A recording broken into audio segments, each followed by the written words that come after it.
Early memory of having devotions for me was my brother and I would get up, run over to my parents' room, and we would crawl into bed with them, and then my dad would pull out the devotional that we were reading.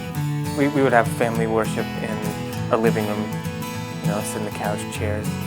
We'd read from the devotional for the age group. When we were getting ready for school, my mom would read out of the junior devotional guide. And if you're going to have family time, you might as well use it to instill good core values. The first thing I do is read whatever it is that I have for my morning devotional. And it makes me think of train up a child in the way he should go, because that's what my parents did.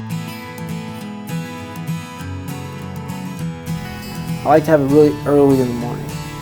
It's quiet, and it's almost like you just have no interruptions. There's no one calling you. There's nothing you can or really need to do. There's nowhere to really go. For me to have enough time to spend with the Lord, I got to make Him my priority. That's partly why I have my devotional time in the morning. My favorite place is on our back porch with the windows open. I turn on the light and I read in my bed, and then I get up and do the rest of my day. Typically, if I have devotions in the morning, it's in the bathroom on the floor. Well, in the bathroom, I have to say. It's a place where in the morning, everybody else is asleep, because I get up at 4. You can just close the door and I turn the lights on and have a seat and just read, Yeah, you had to ask that question.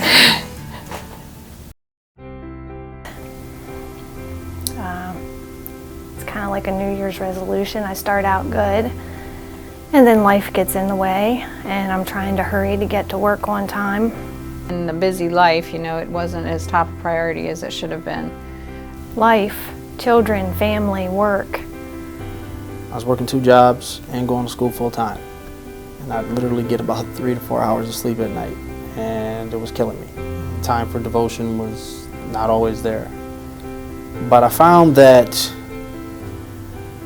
when I made time for God, even if it was a rough day, I had a way to get through it.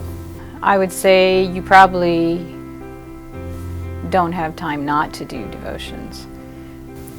Yes, there was times when life got busy and I would just not. I was thinking about it this morning. Our intimacy with God is like our relationship with our spouse, and if you don't take time to intentionally grow that relationship and connect, it's the same thing with God. Like, it's either going to be growing or it's going to be shrinking. It really focuses me in the mornings when I do that. I'm more aware of what's going on around me. Hopefully I'm listening better to the promptings of the Holy Spirit. So sometimes I'll get upset and my reaction isn't Christ-like.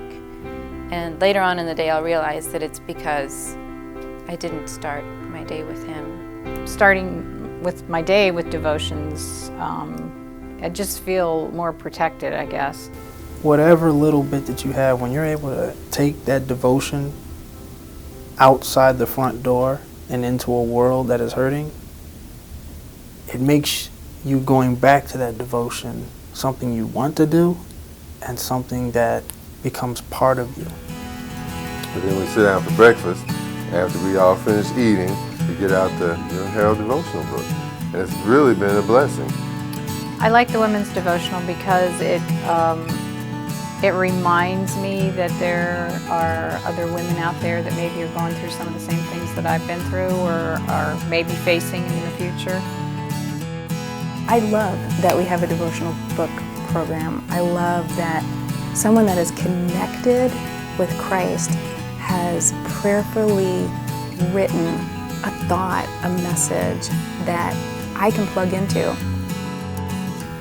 How am I going to be able to deal with a world that is consistently going further away from God with love if I'm not connected to the source of love?